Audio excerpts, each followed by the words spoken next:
and welcome to this episode of Family Matters. I am your host, Catherine McDowell-Baker, and I am so glad that you are with me again today.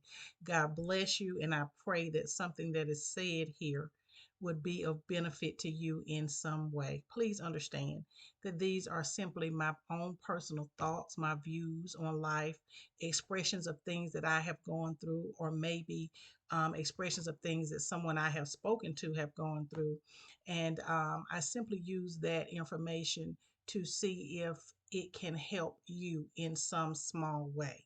Today, we're going to talk about relishing, reaching, and relinquishing. Relishing, reaching, and relinquishing. We're talking about that. You have heard of that saying, a bird in the hand is better than two in the bush. That is descriptive of someone who has something of value in their hand, and yet they risk that thing that they're holding on to because they're reaching for something that they don't yet have. I want to encourage you on today. Relish,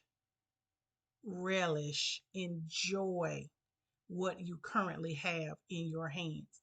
That doesn't mean that you don't reach for that next thing, but you only do that as you relish what you already have. Okay? Because when we don't relish what we already have and we're reaching for that we don't have, we run the risk of relinquishing it all. We can relinquish it voluntarily or basically involuntarily. Something in our reaching can cause us to lose what we should be relishing. So I hope that this is blessing somebody. I will give you a personal example. There was a time years and years and years ago before I learned how to relish what was in my hand. There would always be that thing that I wanted, especially in marriage. There was something that I felt that the marriage maybe was lacking, or maybe he felt that was lacking in the marriage. And it's probably true in your life in some way, even within your children. You know, you may see other people's children and feel that somehow what they have and what they have accomplished in some way is greater than what your children have accomplished. And if we focus on that thing that we want, that we think we want, in my case, if we focus on that thing that we think we want, and we don't enjoy greatly, we don't take the time to relish that which we have, we run the risk of losing what we have and not getting what we're looking for. So we can relinquish it all. So I want to say this: in our quest to accomplish, to achieve, to have, to gain, be mindful that we also spend our energy, our time, our focus, our attentions on what we have in our hands, what we have in our homes, what we have in our lives, what we have in our workplaces, what we have in our ministries.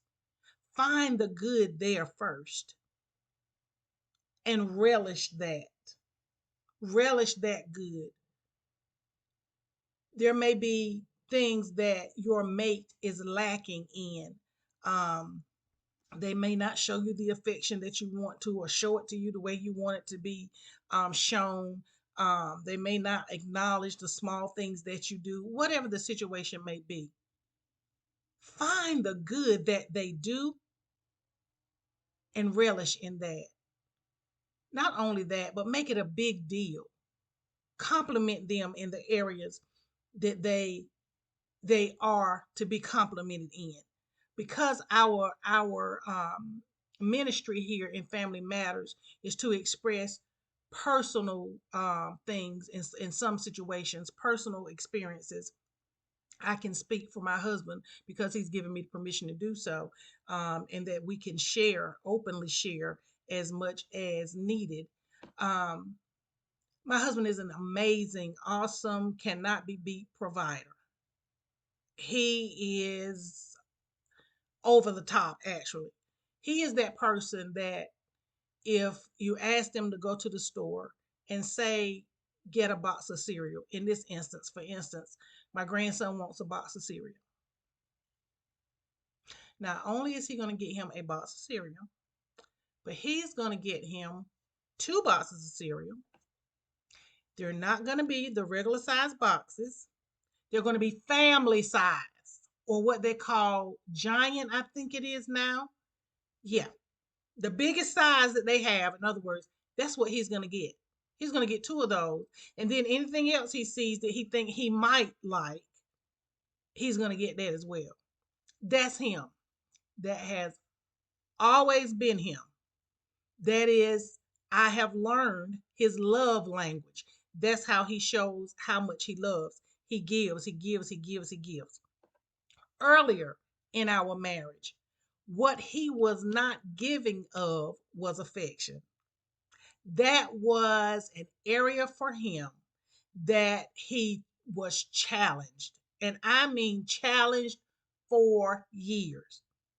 His love language was, he expressed it through giving of things, tangible items. My love language was giving of myself. I'm going to do pedicures and facials and, just rub your back just because.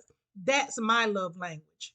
His was different. And so I bless God for prayer. I bless God that both being in Christ and through a lot of trials and tests and tribulations, we have come to a place that we respect each other's love language. But we also have learned to show each other love in the language in which we receive it. You understand that? In which we give it. If I am a person who shows love through affection, and he's a person that shows love through giving, every now and again, I need to show him love the way he understands love in his own language. So rather than just giving of myself, I need to find the time and make a way to give to him tangibly. Doesn't matter because it's not about he's looking at the thing or how much it costs or whatever. It's just that's his language. He, on the other hand, has learned that he can give me the moon. And as much as I appreciate it, I prefer him. I prefer affection. So it has taken years for us to get to the point that we not only know how we don't only give love in the language that we understand, but we have learned to receive love in the language that the other one uses to give love, to express their love. I hope this is helping somebody. And if we're not careful, we can relinquish it all because I'm looking for love in a certain way, or I'm looking for it to be expressed in a certain way, and he doesn't give it in that way.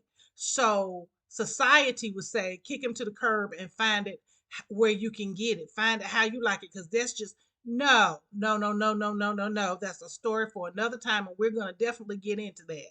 But sometimes what happens when we don't relish what we have in our hands while we're reaching for that other thing, even if we obtain that other thing, we will find out is not what we thought.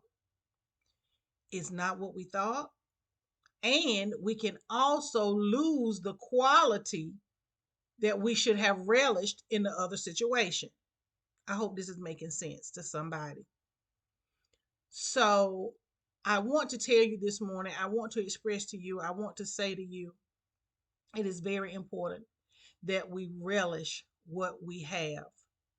Find it in whatever the situation, whether it's your job, whether it's your family, your relationship with your children, relationship with your husband, whatever. Find the good, find that quality, and make a big deal about it.